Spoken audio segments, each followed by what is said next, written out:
Autopilot on a Tesla Model 3 and a long road trip equals pure driving bliss. Or does it?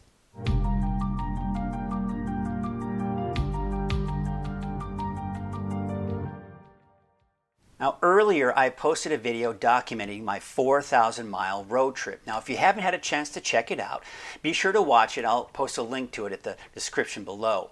But this was the first time I discovered just how useful Autopilot is. But I also discovered that it still isn't perfect. The definition of Autopilot has changed a lot over the years.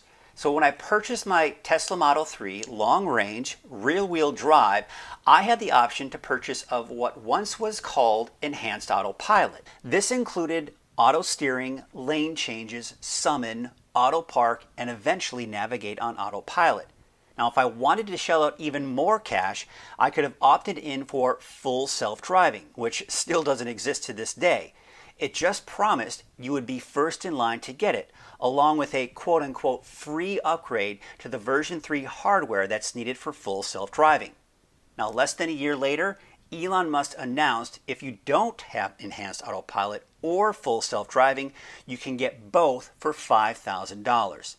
This is when they axed the name Enhanced Autopilot and renamed it Autopilot with full self-driving. A few months later, they included Autopilot into the price of the Model 3, but it doesn't include quote-unquote full self-driving, which you need if you want auto lane change, navigate on Autopilot, summon, and self-parking. Confused yet? It should be known that from this point forward that I do have, and I did opt in for that $5,000 package, so I do have Autopilot with full self-driving.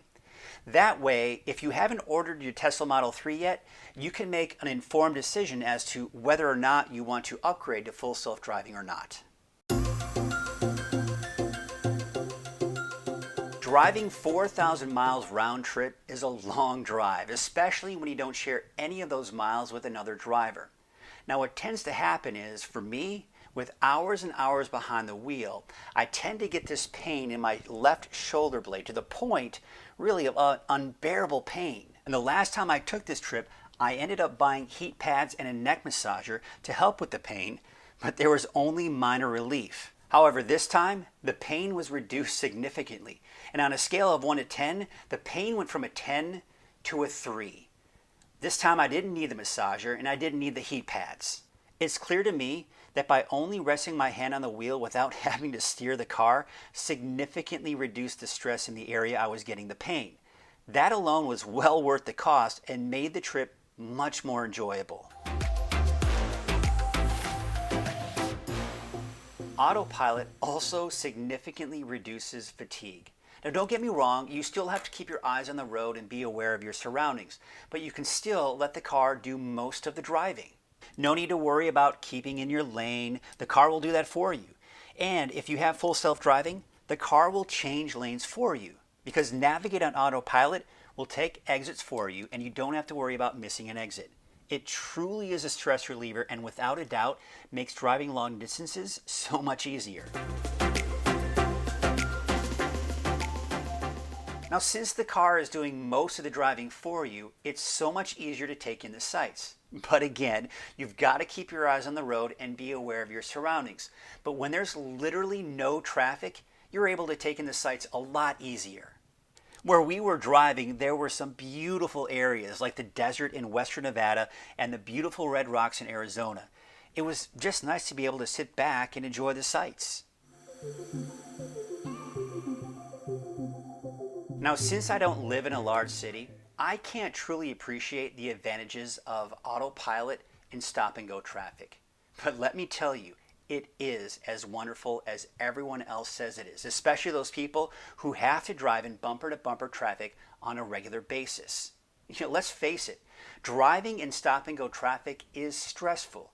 You're constantly accelerating and braking, trying to make sure you don't rear-end the person in front of you, and you're just hoping nobody rear-ends you. Although Autopilot can take away the fear of being rear-ended, it will alleviate the stress of stop-and-go traffic. You can literally sit back without your foot on the accelerator or the brake and let the car stop and go for you. Once again, it's important to be aware of your surroundings, but being able to kick back while the car drives for you in bumper-to-bumper traffic is priceless. Although there are a lot of great things about Autopilot and it can make driving long distances a lot easier, it's still not perfect. You know, as I've been mentioning throughout the video, you really do have to be aware of the traffic around you and your surroundings, because there are things that can happen that can catch you off guard if you're not paying attention. Now, there were times when out of nowhere, the car would slow down significantly to the point where it was dangerous, but not dangerous enough that I felt like I was going to be rear-ended. Now, to be honest, I really don't know why this is happening. Now, there are theories out there that people say that it could be shadows on the road, or if you're approaching an overpass and cars are driving on that overpass, that can help trigger it. But what I noticed is that the car never really wanted to speed back up. So usually what I did to remedy the problem is I would disengage Autopilot and then re-engage it, and that would take care of the problem. Now, that all being said, this only happened a handful of times during the entire 4,000-mile road trip, but when it did happen, it was alarming. Merging into turning lanes. Now, this isn't a typical problem on interstates, but more on major roads and highways, where from time to time there's a turning lane, and the car every once in a while would abruptly merge into that turning lane. Now, I was able to capture it on the Tesla dash cam and side camera. Now, you'll see that it's doing just fine staying in the center of the lane, and then the turning lane comes up and the car merges into it. Now, you can also get a good perspective of this happening on the side camera. Now, this is a little concerning because when it happens, I have to disengage Autopilot by taking over the wheel. Now, I honestly don't know what would happen if I didn't take over and don't want to experiment at speeds of 65 miles per hour and higher. Now, typically, there weren't a lot of cars around when this happened, so I was lucky, but if there were more cars around, it could have turned into a more dangerous situation. And although it didn't happen a lot, you can bet that when I was approaching a turning lane, I was certainly a lot more aware. Now, this next issue that I've come across actually didn't happen during my 4,000-mile road trip, but it's actually something I just noticed a few weeks ago. Now, to set you up to the issue, when you're in Autopilot, what you'll notice is that the cars on your screen are two different shades of gray. You've got the light gray cars and the dark gray cars. Now, the light gray cars are the ones that aren't in your path and you typically don't have to worry about. It's the dark gray cars that are in your path, and Autopilot is what I like to call locked on to that car, and it will do everything it can to avoid hitting it. Whether it's slowing down or maybe changing lanes to pass it, it is locked onto that car and doesn't want to hit it. And sometimes that dark gray car will merge into the right lane or the slower lane and go from dark gray to light gray, and then you'll be able to pass it. But what I've noticed the last few weeks is if I'm in the left lane and there's a car in the right lane, I will try to pass it when I'm in Autopilot. But what I've noticed is sometimes that car in the right lane ahead of me is a dark shade of gray, and Autopilot, that is locked on it, and it doesn't want to pass the car. Now, what I typically have to do then is disengage Autopilot, pass the car, and then re-engage Autopilot. Now, this is an issue that I've noticed a lot of other people have had, and I can't imagine it'll be a problem for long, as I'm sure it'll be fixed in a future update. Now, one thing we must keep in mind about navigating on Autopilot is it's still in beta form, so it's not perfect just yet. However, that being said, there are a lot of rave reviews about it, but there are also people such as myself who have some mixed emotions about it. Now, before I go on any further, I want to set you up with this. If you ask someone who's never used Autopilot before, and typically an older person, sometimes, in fact a lot of times, they'll say, no way, I would never let a computer drive me. I would never let AI drive me. And you know what, quite honestly, I said the same thing. But once I started easing myself into the idea and started using it more and more, I began to trust it more and more. And to the point where even if I'm just going on a quick errand and I have to go on the highway, I'll use Autopilot on a regular basis, and I can't imagine not using it. It really does make the driving experience on the highway much more comfortable and much easier. And as I mentioned earlier, especially on those long road trips. But see, here's where Navigate on Autopilot comes in. With Autopilot, it doesn't make any decisions for you. You turn it on, and its main job is to stay in the center of the lane and steer the car on any turns. That's it. It doesn't make any decisions for you. But you see, with Navigate on Autopilot, it starts making decisions. The computer makes decisions for you. So its idea is to get you on the highway, to get you there in the fastest route. So if it has to pass a car, it'll pass a car, and then get you off the highway on the proper exit. But see, this is where I start getting uncomfortable, because it's all really about driving style. I think the people who have a driving style much like that of Navigate on Autopilot are happy with it. But I have a different driving style. I'm less aggressive, and therefore, a lot of times when it wants to change a lane, I'll look back and I'll see that there's a car maybe sometimes coming in pretty quickly in that left lane, and that left turn signal turns on.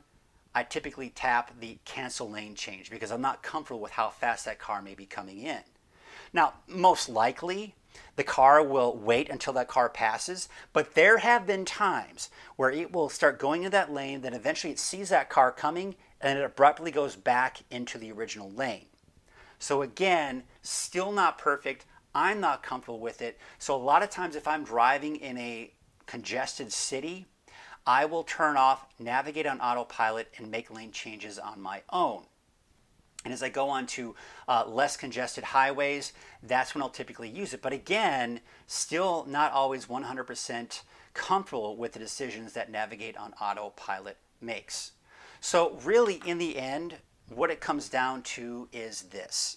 It's still in beta form. I still think that it's an amazing piece of technology, amazing software, but it still has a ways to go before I'm 100% comfortable with it. So again, Navigate on Autopilot, moving in the right direction, and I'm excited about what it can bring in the future. So when I first bought the car a little over a year ago, I decided to opt out of Enhanced Autopilot, as what it once was called, and not to mention full self-driving. It was just too expensive and I couldn't afford it. And then I started driving the car more and more. And I actually did go on my first 4,000-mile road trip to Central Texas and back and used the trial version of Autopilot. Now the thing is, I didn't know a lot about it. I didn't do enough research on it, and it was still kind of in its infancy, and I felt uncomfortable using it, like I had mentioned earlier. So once that 2-week trial period was over, I was pretty much over it and didn't feel as though I was losing out on anything. However, over the months, I started seeing more and more reviews about Autopilot. And then eventually Navigate on Autopilot came out, and there were more improvements, and people kept talking about how it just kept getting better and better and better with the software updates. So when the announcement came out, when Elon Musk said for $5,000 you can get Autopilot and full self-driving, at that point I really thought hard about it, and even though it wasn't the most frugal thing to do, I decided to jump on that and get that and pay the $5,000, and I'm not looking back with any regrets.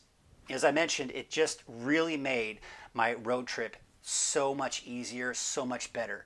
And in the end, that shoulder pain that in my shoulder blades, I tell you what, it really was unbearable pain before I started using Autopilot, and it makes all the difference in the world as far as my driving comfort.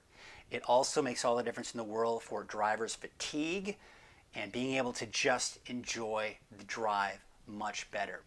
So once again, I give Autopilot, even Navigate on Autopilot, a thumbs up. I think it's a phenomenal piece of technology, as I mentioned earlier, and not to mention just software in general. And as you know, the Model 3 now pretty much comes with Autopilot, and then if you want all those added features, you're going to have to purchase full self-driving.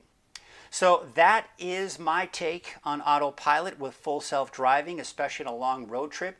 If you liked what you heard, give it a thumbs up, and better yet, if you liked the content of this video and want to see more future updates, be sure to subscribe to my channel. And if you're purchasing a Tesla Model 3, S, or an X, you can use my referral code and you'll get 1,000 miles of free supercharging. Of course, I'll put that link in the description below. So thank you all so much for watching, and until my next video, stay positively charged.